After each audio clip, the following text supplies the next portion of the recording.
पुण्यात चाललंय तरी काय, एका रात्रीत 50 गाड्या फोडल्या.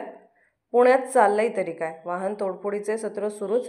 एका रात्रीत 50 गाड्या फोडल्या. पुण्यातील येरवडा, कोंढवा आणि फरसखाना पोलीस स्टेशनच्या हद्दीत सलग दुसऱ्या दिवशी वाहनांची तोडफोड झाल्याची माहिती समोर आली आहे.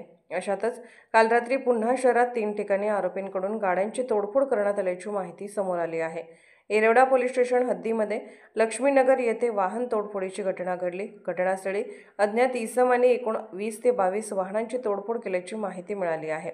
नागरिकांमध्ये भीतीचं वातावरण. येरवडासह फरसखाना पोलीस स्टेशन हद्दीमध्ये कागदीपुरा, साततोटी चौकी येथे 4 ते 5 वाहनांच्या तोडफोडीचा प्रकार आहे. त्यामुळे फरसखाना पोलीस स्टेशन हद्दीतील नागरिक देखील भीतीचं वातावरण आहे.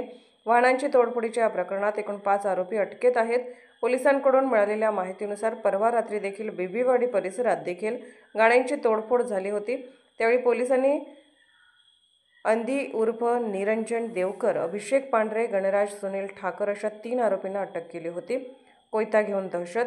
पोलीस तपासात समोर आलेल्या माहितीनुसार 3 तरुणांनी हातात कोयता आणि लांब बांबू घेऊन गाड्यांची तोडफोड केली. त्यामुळे परिसरात खळबळ उडाली आहे. लाकडी बांबू आणि धारदार शस्त्राने गाड्यांची तोडफोड केली आहे. दहशत माजवण्याच्या हेतूने तोडफोड आणि मारहाण केल्याची माहिती मिळते. या घटनेनंतर पोलिसांनी तात्काळ कारवाईला सुरुवात केली आहे.